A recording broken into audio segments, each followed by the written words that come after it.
à la CAN. Une chronique. Non mais en fait en général c'est une minute un peu, comment je veux dire, subjectif. Et dès que j'entends plus de crépitement, c'est bon. Bon, après messieurs, vous pouvez sourire. Hein. Ouais. Ceci est un match amical. Ça fatigue. C'est bon. C'est bon. Merci. Bonjour et bienvenue à tous à cette conférence de presse d'avant-match, un match qui compte dans les journées FIFA et un match amical entre les Comores et Madagascar. Match qui se tiendra donc samedi 11 novembre au stade de Saint-Leu en région parisienne. J'ai le plaisir d'accueillir les deux coachs, le coach des Comores et le coach de Madagascar, ainsi que le capitaine de l'équipe malgache. Coach, est-ce que vous avez un petit mot d'introduction par rapport à ce match qui va se jouer donc samedi? Bonjour à toutes, à tous, pardon. Écoutez, on est très content déjà de pouvoir jouer ce match-là. Vous m'excusez par rapport à ma voix. J'ai attrapé froid dans la région parisienne. Un match qui, je pense, qui va être intéressant parce que c'est un petit peu la suprématie des îles. Et c'est vrai que ça fait un certain temps que les Comores n'ont pas joué Madagascar. Je pense que le dernier match qu'ils ont joué c'était en 2010, il me semble. Voilà, c'est un petit peu les retrouvailles qu'on attend beaucoup de monde aussi pour cette rencontre. Que j'espère que la fête sera belle pour les deux équipes. Voilà. Merci coach. Coach Dupuis. Bonjour à tous. Merci aux Comoriens de bien vouloir jouer contre nous et merci à la Fédération malgache, aux fédérations en général de nous permettre de jouer ce match qui compte dans la préparation de l'éliminatoire pour la CAN. Voilà. Donc région parisienne, oui il fait froid, mais nous sommes là en stage depuis une semaine et on prépare ce match effectivement du mieux possible, de la meilleure façon possible. Et ça va se terminer effectivement par ce match du 11 contre les Comores.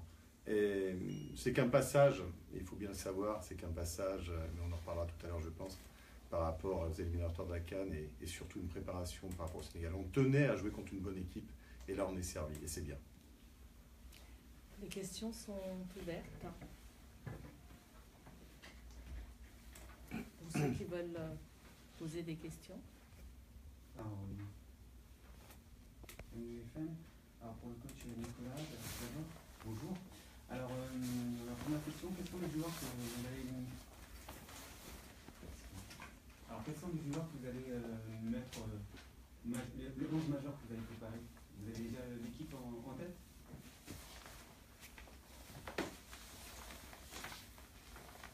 Alors l'équipe, je l'ai en tête. Mais par contre, vous ne l'aurez pas aujourd'hui, parce que les joueurs n'ont pas non plus. Encore une fois, il faut bien comprendre que ce match est synonyme pour moi d'un travail supplémentaire, c'est-à-dire d'un exercice supplémentaire et de la préparation pour la CAN. Moi aujourd'hui j'ai 19 joueurs, parce que les locaux, et c'est un petit message que je leur adresse, n'ont pas pu venir, parce qu'ils sont pris par les championnats. Donc j'ai 19 joueurs et aujourd'hui, moi, il n'y a pas de titulaire, pas de remplaçant. J'ai vraiment un groupe de qualité et il y aura un partage de temps de jeu, puisque finalement, là je vais peut-être vous décevoir, certes il y a une suprématie, mais mon seul objectif est de qualifier Madagascar pour la CAN. Aujourd'hui, j'ai besoin de voir mes joueurs jouer, et tous. Et il y aura un partage de temps de jeu, donc quels que soient les 11 de départ, tous vont jouer et ce ne sont pas les 11 d'aujourd'hui qui seront peut-être les 11 contre le Sénégal. Et sans vouloir relativiser le match du Sénégal est quand même beaucoup plus important. Donc voilà, encore une fois, prenez bien ça, et de ma part, comme un match de préparation et un travail supplémentaire simplement. Donc le 11 de départ, on s'en fiche un peu. J'ai 19 joueurs de qualité, les 19 participeront si on me permet de les faire participer. Voilà. Coach Amir. Alors ma question sera, on a un grand derby qui va se préparer avec une très bonne équipe de Madagascar. Est-ce que pour vous, c'est un grand défi pour les joueurs, puisqu'on a quand même mal commencé les qualifications? Non, non, non. Déjà d'une, on n'a pas les mêmes objectifs que Madagascar. Nous, on est là, on continue un petit peu notre petit bonhomme de chemin. Là, on a quand même, pour nous, ils sont favoris cette rencontre-là, parce qu'ils ont quand même, quand vous regardez le classement, voilà, il y a vraiment un nombre important de points, puisqu'on est quand même à la 127e. On progresse de jour en jour. Voilà, après nous, c'est un match amical, c'est un match de préparation. On n'a pas quand je dis les objectifs, ils ont un objectif assez important, c'est la qualification. Nous, il ne faut pas se leurrer, on a un groupe assez compliqué. On a le Cameroun et le Maroc. Voilà, l'objectif, c'est de faire mieux que l'ancienne préparation et puis l'ancienne CAN qu'il y a eu en 2017, excusez-moi. Et cet objectif sera qu'on puisse enchaîner les matchs, gagner des matchs, réconforter aussi par rapport à ce qu'on est en train de mettre en place, les orientations de jeu, le projet de jeu. Voilà, après, c'est un match amical avant tout, mais c'est un match de rodage aussi pour nous, parce que par rapport à cet adversaire qui est pour moi de qualité, qui a de très très bons joueurs malgaches. Quand je vois le groupe qu'il a, ça va être une belle confrontation, un beau match comme j'ai dit. Il va y avoir deux styles, je pense, identiques. Pourquoi? Parce que c'est un style de Madagascar. Nicolas connaît mieux que moi son équipe. C'est une équipe qui est assez explosif, avec de très bonnes individualités, notamment un très très grand attaquant qui est sur ma gauche là. Voilà, donc voilà. Après, bon, comme je l'ai dit, ça va faire un bon petit match, parce que aussi nos joueurs aussi ont cette qualité-là. Cette qualité-là aussi. Et puis je pense que cette rencontre-là, comme je l'ai dit, il va y avoir du jeu, il va y avoir du football de transition, et je pense que les gens ne vont pas s'ennuyer. Mais pour vous, quel est le joueur qui sera l'atout de l'équipe de Comores, qui pourra déstabiliser un peu la défense malgache? L'atout, pas d'atout, on est un collectif, nous on est vraiment une équipe qui progresse. Voilà, on progresse de jour en jour. Il faut savoir qu'on arrive de loin, de très très loin. On était 198e au classement il y a très peu de temps de ça. Là, on est à 127e. Après, il faut aller crescendo, quoi. C'est les gens, vous savez, en Afrique, c'est quand vous gagnez un match, vous faites un résultat, ça y est, ils ont gagné la CAN. Nous, chez nous, aux Comores, c'est la folie quand on gagne un match. Parce que c'est vrai que le football, c'est le sport un petit peu numéro 1 chez nous. Et puis les gens ce sont des je ne veux pas dire ça, c'est des fanatiques, quoi. C'est vraiment des fanatiques. Et puis, que leur donner du bonheur quand on gagne un match, les gens font la fête comme font à Madagascar. Quand à Madagascar, je vois aussi les matchs qu'il y a aussi là-bas. Voilà, c'est la folie aussi. Donc, c'est pour ça que ça sera intéressant. Ce match sera intéressant pour les deux équipes. Et puis, comme j'ai dit, que le meilleur gagne. Et puis que tout le monde prenne du plaisir et que la fête soit belle, quoi. Capitaine, est-ce que vous pouvez nous dire dans quel état d'esprit est aujourd'hui l'équipe de Madagascar avant ce match? Oui, bonjour. Moi, je pense que ça fait 4 jours qu'on est ensemble à Paris. Moi, je pense que je rejoins le coach sur notre objectif principal. Ça reste quand même le match, surtout les 3 matchs à domicile à Madagascar, contre le Sénégal, contre le Guinée équatoriale et contre le Soudan. Je pense que c'est notre objectif principal parce que si on gagne les matchs à domicile, je pense qu'on a des grandes chances pour aller au Cameroun. Et je rejoins le coach aussi, ça fait partie de notre préparation parce que déjà on remercie déjà la fédération parce que la première fois qu'on joue un match amical officiel, je ne sais pas, peut-être depuis 20-25 ans. Et moi je pense que c'est une grande avancée sur notre football malgache parce que maintenant on est tous ensemble pour essayer d'avancer. Moi aussi je tiens à féliciter déjà Comores parce que ça fait longtemps que tout le monde est dans ce match. Mais bon, moi j'espère que dans les prochaines années, ou pourquoi pas en 2019, qu'il y a 1 ou 2 ou 3 équipes dans la zone 7, ça veut dire dans la zone Océan Indien qui va participer dans un grand tournoi. Il y a eu peut-être il y a 30 ans, c'est l'île Maurice, mais j'espère qu'il y a d'autres aussi parce que quand même on a des bons footballeurs dans notre petite zone à l'Océan Indien et j'espère que d'ici les prochaines années, il y aura d'autres équipes nationales qui vont participer à la CAN. Quelle est l'ambiance du groupe? Ah oui, l'ambiance, ouais, on voit déjà sur les réseaux sociaux, Facebook ou tout ça. Moi, je pense qu'on a une très très bonne ambiance. Et moi, j'espère que le public sera là. C'est vrai que peut-être il y aura beaucoup de... comment on dit que ça, on va partager beaucoup de temps de jeu par rapport à notre groupe parce qu'il y a d'autres joueurs qui n'en a jamais été. Il va honorer son première sélection. Donc, le coach doit regarder tout ça. Donc, mais j'espère que le spectacle sera à la hauteur.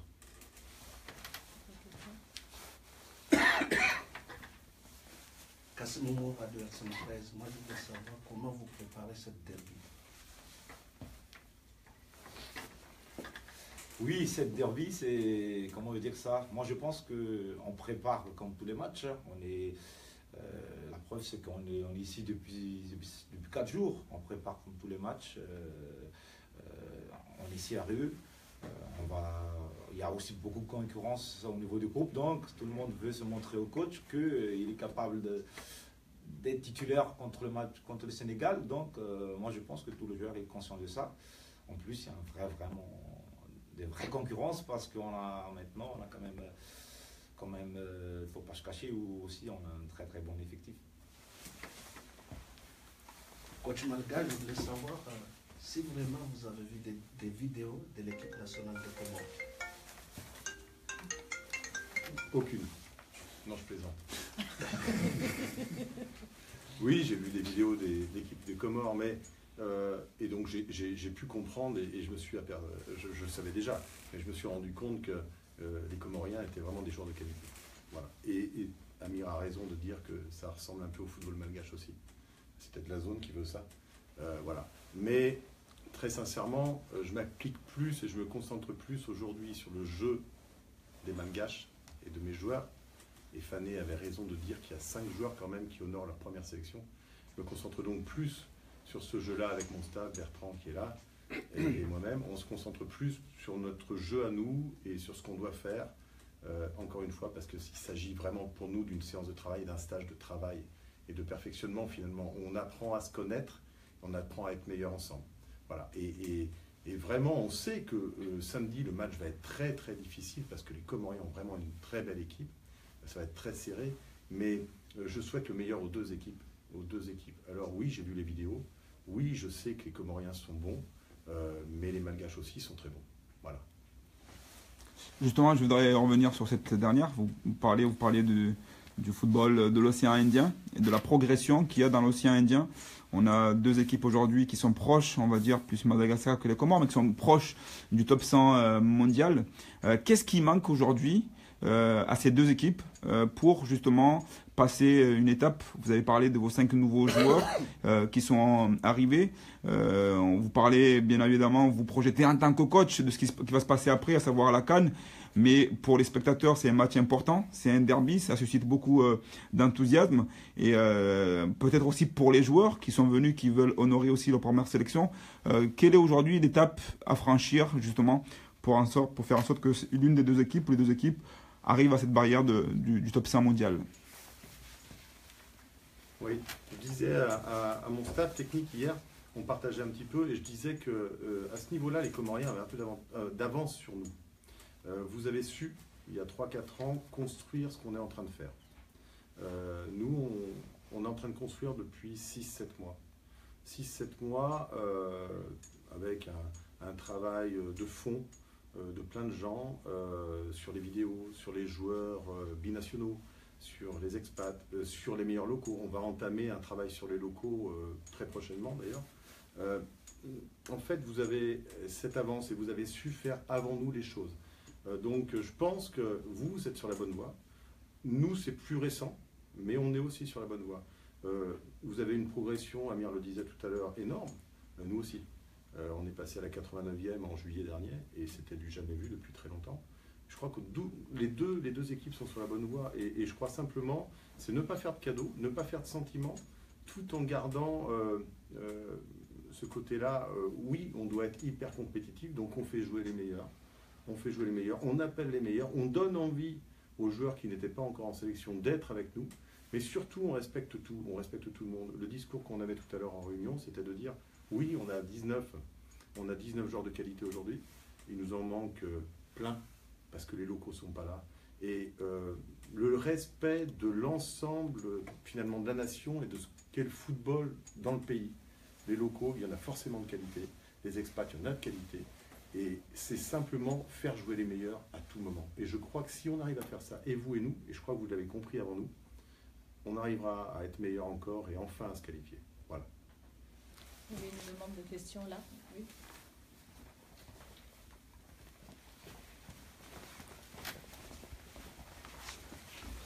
Bonjour, Antonio de Gazfoot TV. J'ai une question pour notre capitaine Sané Van Jessim. Alors, en tant que capitaine, leader de l'équipe avec ce groupe mélangé d'anciens et de nouveaux, quel rôle jouez-vous pour instaurer une cohésion dans le groupe?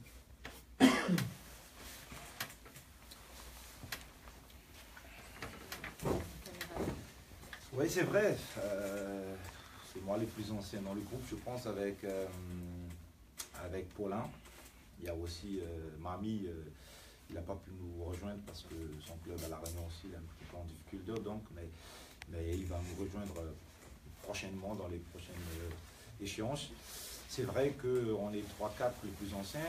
Notre objectif, je pense, maintenant, c'est de surtout réintégrer les binationaux, comme dit le coach. Ils sont jeunes, ils sont pleins de talent. Mais c'est la première fois qu'il nous rejoint, donc notre rôle c'est de bien l'accueillir d'abord et de bien l'intégrer dans le groupe parce que c'est très important. Moi je pense pour les nations qui font des grosses performances maintenant, c'est que peut-être qu'ils ont des individualités, mais c'est le groupe qui fait progresser en fait. Et si on a cette notion de groupe-là, moi je pense qu'on peut faire quelque chose dans les prochaines années à venir.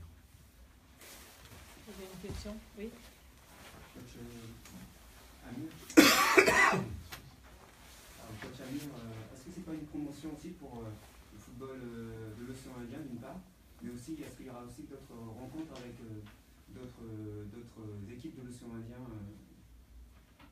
dans l'avenir?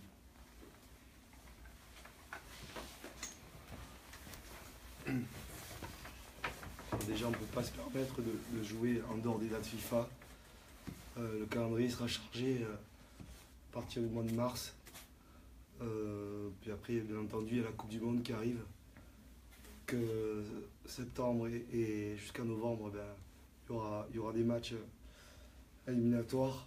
Donc, non, après, en termes de suprématie, on peut parler de suprématie.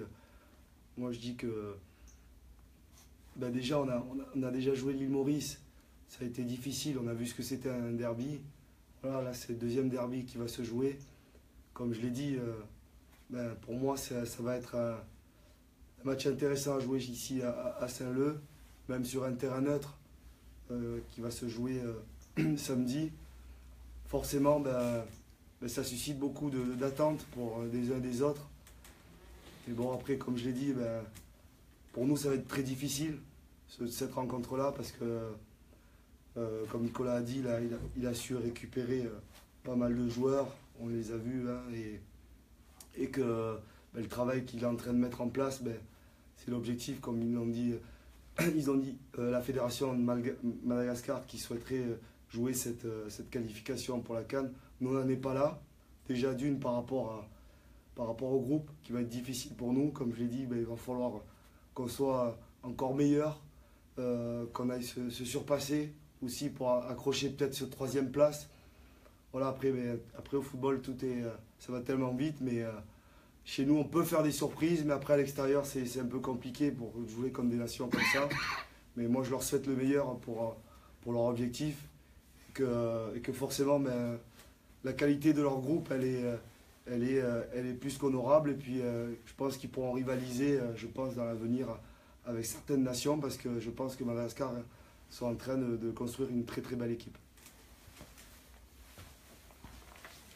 Encore des questions? Oui. Coach Amir, comment vous préparez ce match? Parce qu'on n'a jamais gagné contre les Malgaches. Les Comoriens ont faim. Vous voulez voir une victoire. Comment vous préparez ce match? Oui, on prépare bien. On le dit, le groupe il vit bien. On a un groupe qui se connaît bien. On a essayé d'incorporer des jeunes. Il y a une bonne osmose. La cohésion elle est excellente. Voilà, ce sont des garçons qui sont à l'écoute, avec des anciens et des nouveaux qui arrivent. Après, comme je l'ai dit,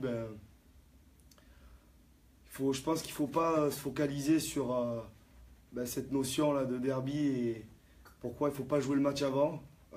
Forcément, en Afrique, comme j'ai dit, c'est toujours pareil, où il y a cette rivalité, Madagascar, Comores. Pour moi, on est des îles, des frères, pour moi, des frères.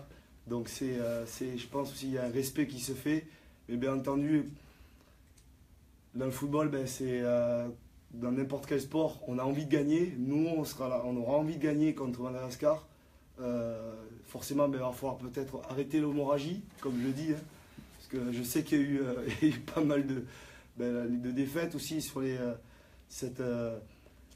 anciens matchs qu'il y a eu sur la préparation de la coupe du Monde, c'est ça, je crois, hein, le tour éliminatoire. D'ailleurs, tu étais, je me rappelle, je t'ai vu jouer, j'ai vu que tu as marqué pas mal de buts. Il y a longtemps. En 2010. Non. Donc l'objectif, c'est qu'on batte cette équipe, hein, et l'objectif aussi, c'est se rapprocher du classement du top 100. C'est notre objectif avant tout. Après, on continuera notre petit bonhomme de chemin et j'espère que arriver aussi à certains objectifs comme jouer une CAN, même si tout n'est pas perdu, même si on a perdu contre le Malawi, ça peut aller très vite. Hein. On a pu faire, comme vous avez vu, comme pas mal de supporters ou de personnes qui connaissent un peu le football. On avait reçu le Ghana, on a pu les accrocher chez nous. Voilà, après ça va très vite sur un match, hein, donc rien n'est perdu, mais on est des compétiteurs avant tout. Une question au capitaine peut-être? Une dernière question. On prend la dernière question. Oui, capitaine, comme le coach l'a souligné, vous avez fait des matchs contre les Comores. Généralement, souvent, c'était une formalité. Aujourd'hui, il y a des joueurs que vous connaissez, des joueurs qui jouent même dans un même club, de part et d'autre. Je sais qu'aujourd'hui, avec les réseaux sociaux, ça s'échange, des communications. Comment, de votre côté, les joueurs, aussi bien les nouveaux que les anciens, préparent ce match? Est-ce que c'est dans le même esprit que les dernières rencontres que vous faites, même si le plus souvent c'était entre locaux? Aujourd'hui, comment préparez-vous ce match par rapport aux précédentes rencontres que vous aviez avec les Comores? Ouais, c'est vrai, il y a 7 ans, oui, j'ai vu ces 2 confrontations directes. C'était à Madagascar le premier, c'était aux Comores le deuxième. Il y a un joueur d'ailleurs qui avait été présent. Oui, on était 3, je crois. Il y a 3 encore, moi, Lalena et Johan, je crois. Johan ou Paulin aussi. Paulin aussi, on est 3. Mais bon, moi je pense que c'est il y a 7 ans ça. Maintenant, c'est vrai, c'est ce qu'a dit le coach, parce que vous les Comoriens, vous avez su avoir cette initiative de ramener les binationaux. Et moi, je pense maintenant, c'est rien à voir avec cette date-là. C'est maintenant, c'est notre football. Le football, il a tellement changé et que moi, je pense que Comores, maintenant, il est très, très belle équipe. Et ça va être un match très, très difficile. C'est vrai qu'avant, c'est vrai ce qu'il a dit mon grand frère, que peut-être il n'y a jamais eu cette défaite. Mais bon, maintenant, le football, tellement que ça change depuis ce temps-là. Mais moi, je pense que l'équipe, c'est vrai qu'on est un peu plus devant le Comores sur le classement FIFA, mais ça ne veut rien dire. Moi, j'espère juste que ça va être un beau spectacle pour le public et j'espère qu'ils seront très nombreux parce que c'est important aussi pour tout le monde. Merci. Voilà, c'était la dernière question. Merci d'avoir été présent à cette conférence de presse et je souhaite aux deux équipes un très beau match et que le meilleur gagne. Merci. Merci. Merci.